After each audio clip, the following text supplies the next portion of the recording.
Hello dear students, आज आपण आपला पाठ क्रमांक 5 घाटात घाट वरंदा घाट या पाठाचे प्रश्नोत्तरे म्हणजे स्वाध्याय लेखन पढ़ाना आहोत। आज हम लोग हमारा लेसन नंबर जो 5 है घाटात घाट वरंदा घाट, इसके क्वेश्चन आंसर्स देखने वाले हैं। तो देखिए, मैंने आपको क्वेश्चन और आंसर्स ऐसे दोनों ही साथ में लिख कर दिए हैं। तो आपको यहाँ पे जो आंसर्स मैंने दिए हैं उसी को कॉपी करके अपने नोटबुक में लिखना है। पहले हम क्वेश्चन को समझ लेते हैं। तो फर्स्ट क्वेश्चन है, आकृती पूर्ण करा। पावसाळा सुरू झाल्याच्या लेखकाला जाणवणाऱ्या खुणा। मतलब बारिश जैसे ही शुरू होती है उसके बाद लेखक को क्या लगता है, लेखक के मन में तो क्या होता है, क्या क्या होता है बारिश के बाद? सोसाट्याचा वारा। मतलब जैसे ही बारिश शुरू होती है तो सोसाट्याचा वारा मतलब हवा चलने लगती है। और सेकंड है, पहिल्या पावसाची बातमी पसरवणारा मातीचा सुगंध। और हवा के साथ क्या होता है, मट्टी का भी सुगंध आता है। नाउ सेकंड क्वेश्चन है, प्रश्न दूसरा है, पावसाच्या आगमनाने गतकाळातले क्षण जिवंत होतात। अब इस स्टेप बाय स्टेप करना है कि बारिश के बाद, बारिश आने के वजह से क्या क्या होता है। तो हमें अब पावसाच्या आगमनाने काय काय होतं, तर जो भी पहले की जो यादें है वो क्या होती है, ताज़ा हो जाती है। उसके बाद डोळ्यांसमोर येऊ लागतात, फिर वो यादें हमारी आँखों के सामने आने लगती है, जिवंत हो जाती है, जिंदा हो जाती है। पाण्यातून अलगदपणे वाहून जातात, फिर वो हमारी आँखों से बह जाती है। मतलब हमारी आँख से फिर वो यादों को लेकर आंसू आते हैं। आणि मग डोळ्यातला कोणता आणि बाहेरचा कोणता तेच कळत नहीं। और फिर हमारे आँख का आंसू कौन सा है और बारिश का पानी कौन सा है, ये हमें समझ में नहीं आता। तो इस तरह से ये स्टेप बाय स्टेप क्या होता है बारिश के बाद, बारिश के आगमन से, ये हमें लिखना है। ये क्वेश्चन नंबर 2 था।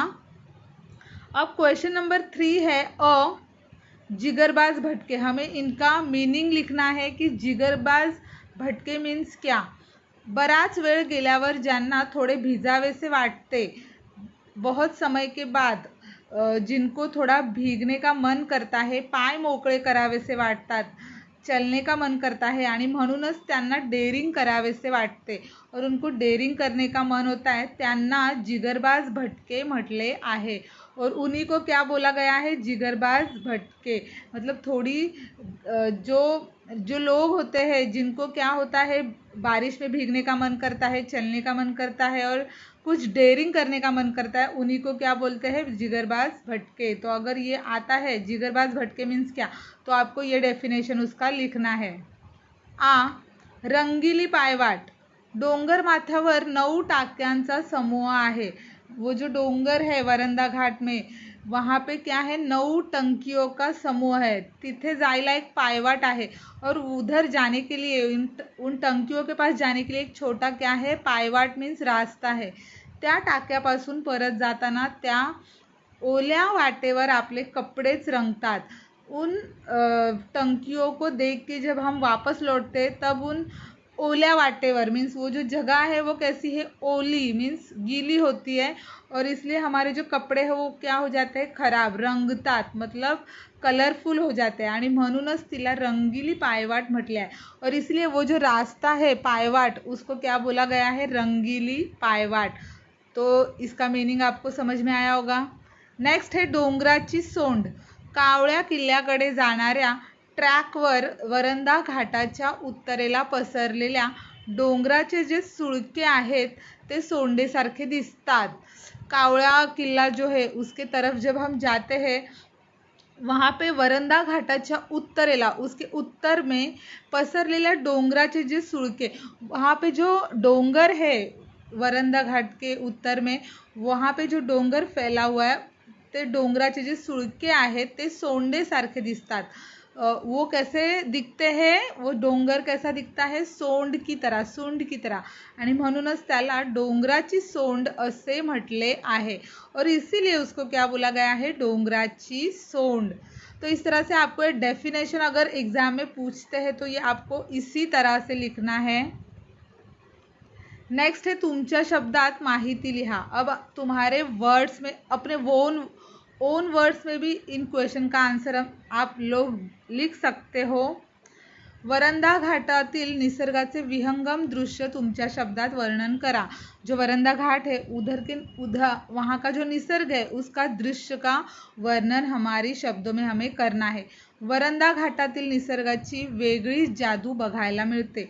वरंदा घाट जो है वहाँ पे जो निसर्ग है उसकी अलग ही एक जादू देखने मिलती है।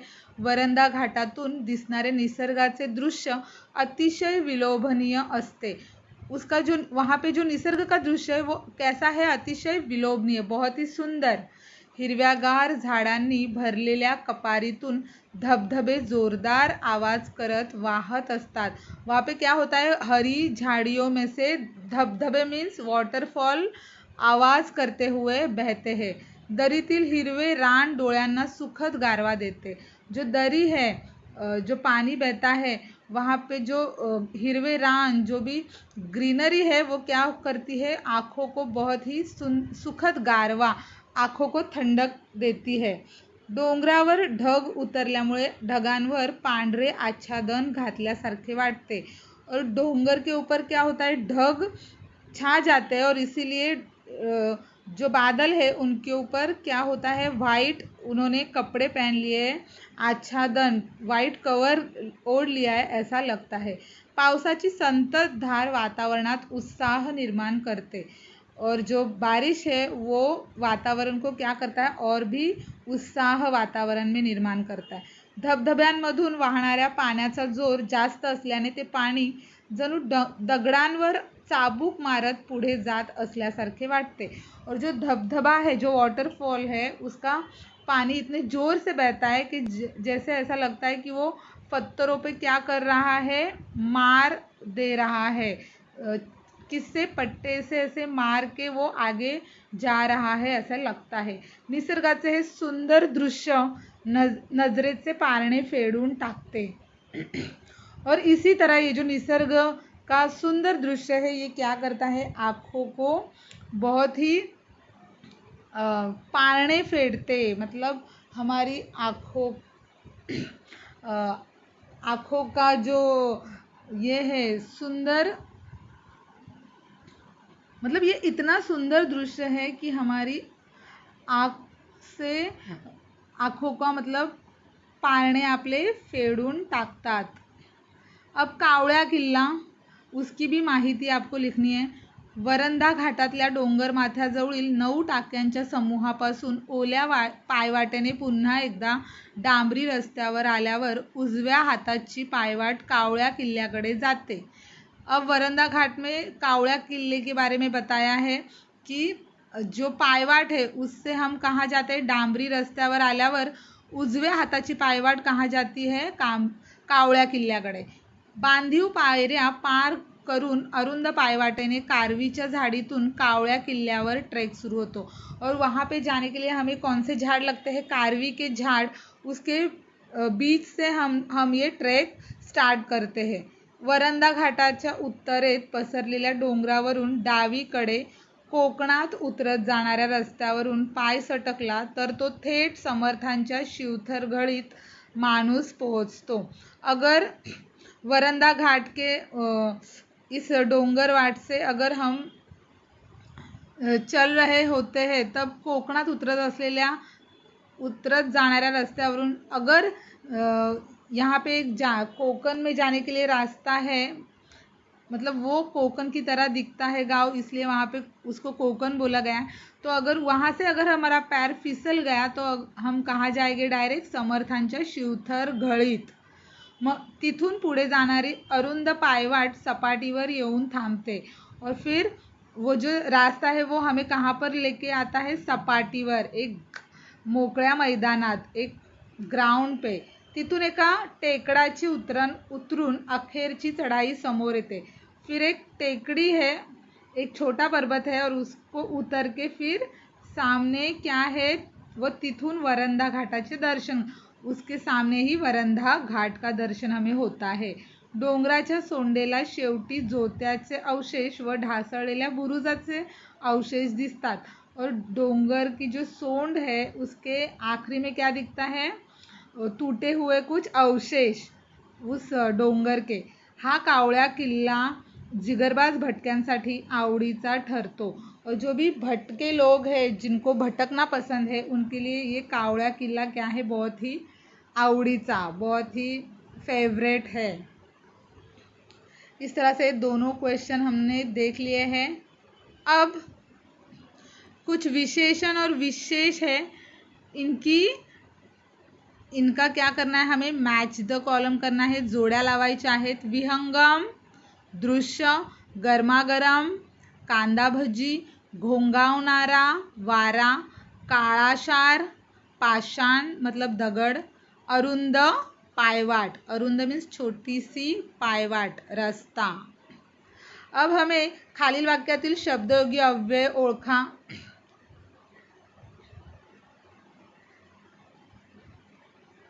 अब हम देखेंगे शब्दयोगी अव्यय खाली पहचानने हैं. तो पुण्याकडून महाडकडे जाणाऱ्या रस्त्यावर हिरवी झाडी आहे. तो यहाँ पे महाडकडे, कडे और वर, रस्त्यावर, ये क्या है, शब्दयोगी अव्यय.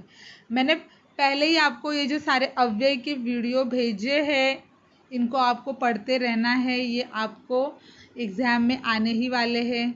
चमचमीत मेनू मजबूत चापायला वरंधा घाटातल्या टपऱ्यांसारखी दुसरी जागा नाही. तो यहाँ पे टपऱ्यांसारखी मतलब खाली सारखी जो है, ये क्या है, शब्दयोगी अव्यय. जिगरबाज भटक्यांसाठी कावळ्या किल्ला सज्ज आहे. तो भटक्यांसाठी, साठी ये है शब्दयोगी अव्यय. खालील वाक्यातील विराम चिन्हे ओळखून त्यांची नावे लिहा. मैंने आपको विराम चिन्हों का भी वीडियो भेजा है, और वो जो विराम चिन्ह है वो आपको अच्छी तरह से याद करके रखनी है. और कभी भी अगर एग्ज़ाम में आता है तो आपको वो विराम चिन्हों के नाम लिखने आने चाहिए. तो फर्स्ट वर्ड है, क्वेश्चन है, घाटात घाट, वरंधा घाट, बाकी सब घाटिया. तो यहाँ पे ये जो सेंटेंस है, यहाँ पे ये जो चिन्ह है इसको क्या बोलते हैं, उद्गारवाचक चिन्ह. तो आपको इसका नाम लिखना है उद्गारवाचक चिन्ह. सेकंड क्वेश्चन है, गतकाळातले ते क्षण पुन्हा जिवंत होतात. अब यहाँ पे सिंगल इन्वर्टेड कॉमा है और उसी को मराठी में क्या बोलते हैं, एकेरी अवतरण चिन्ह. त्याला मराठीत म्हणतात एकेरी अवतरण चिन्ह. ये आपको यहाँ पे लिखना है. और लास्ट में फुल स्टॉप है और इसीलिए फुल स्टॉप को मराठीमध्ये काय म्हणतात तर पूर्ण विराम. तो इस तरह से इस सेंटेंस में दो विराम चिन्ह यूज हुए हैं और उसके नाम आपको लिखने हैं.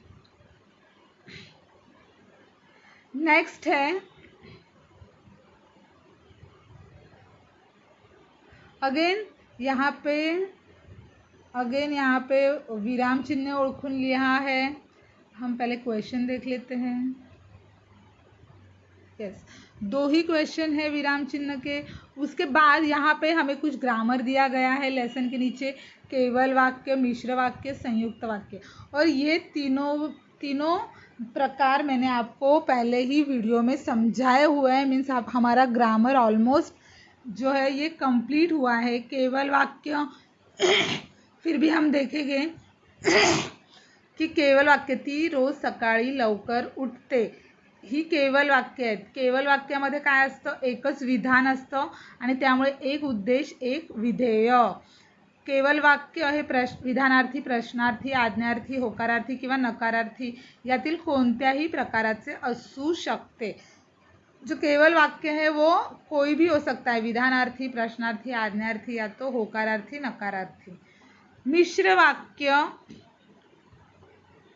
मतलब इसमें क्या होता है, खाली विधान होता है, एक ही उद्देश्य होता है और एक ही विधेय होता है. मतलब एक ही कर्ता और एक ही क्रियापद. मिश्र वाक्य, जेव्हा मनात येईल तेव्हा मी गावाला जाईन. ही मिश्र वाक्य आहेत. मिश्र वाक्यात दोन किंवा अधिक वाक्य असतात आणि ती एकमेकांवर अवलंबून असतात. अर्थाच्या दृष्टीने स्वतंत्र असणारे वाक्य मुख्य वाक्य असते आणि मुख्य वाक्यावर अवलंबून असणारे वाक्य गौण वाक्य असते। मतलब दो सेंटेंस होते हैं, पहला जो होता है वो इम्पॉर्टेंट मतलब मुख्य होता है और सेकंड होता है वो अनइम्पॉर्टंट मीन्स गौण होता है। फॉर एक्झाम्पल वरील वाक्यात मी गावाला जाईन आणि पावसाळा आला ही दोन मुख्य वाक्य आहेत आणि कधी कधी एका मुख्य वाक्यावर एक किंवा अधिक गौण वाक्य अवलंबून असतात। ही गौण वाक्य उभयान्वयी अव्ययांनी एकमेकांना जोडलेली असतात। तो मिश्र वाक्य भी आपको समझ में आया होगा कि यहाँ पे दो वाक्य होते हैं, एक प्रधान वाक्य और दूसरा गौण वाक्य। कभी कभी ऐसा भी होता है कि इसमें एका मुख्य वाक्यावर एक मुख्य सेंटेंस होता है, वाक्य होता है और उसके ऊपर दो भी गौण वाक्य हो सकते हैं। नेक्स्ट है संयुक्त वाक्य। मंदा रोज सकाळी गणिताचा अभ्यास करते आणि संध्याकाळी मराठीचा अभ्यास करते। ही संयुक्त वाक्य आहेत। संयुक्त वाक्यात दोन वाक्य असतात आणि ती दोन वाक्य उभयान्वयी अव्ययांनी जोडलेली असतात, पण ही स्वतंत्र असतात म्हणजे ती दोन केवल वाक्य असतात। अर्थाच्या दृष्टीने ती एकमेकांवर अवलंबून नसतात, ते एक जोड वाक्य असते। मतलब यहाँ पे दो सेंटेंस वाक्य होती है लेकिन वो उभयान्वयी अव्यय से जोड़े हुए होते हैं आणि व, तो इस तरह से वो एकमेकांवर क्या होते हैं, डिपेंडेंट होते हैं। तो आपको आई होप कि आपको ये केवल वाक्य, मिश्र वाक्य, संयुक्त वाक्य मैंने अगेन आपको एक बार रिवीजन दिया है, ये आपको ठीक से ध्यान में रखने हैं। और ये वीडियो आपको ये जो नोट्स है ये आपको ग्रामर की लिखनी है और फ़ोटोज़ सेंड करने हैं और उसी के साथ आपको ये जो क्वेश्चन आंसर है इस लेसन के ये लिख के आपको इसकी फ़ोटोज़ मुझे क्लासरूम ऐप पे भेजनी है। आंसर मैंने लिख के ऑलरेडी दिए हैं, तो आपको सिर्फ कॉपी करना है। थैंक यू, धन्यवाद।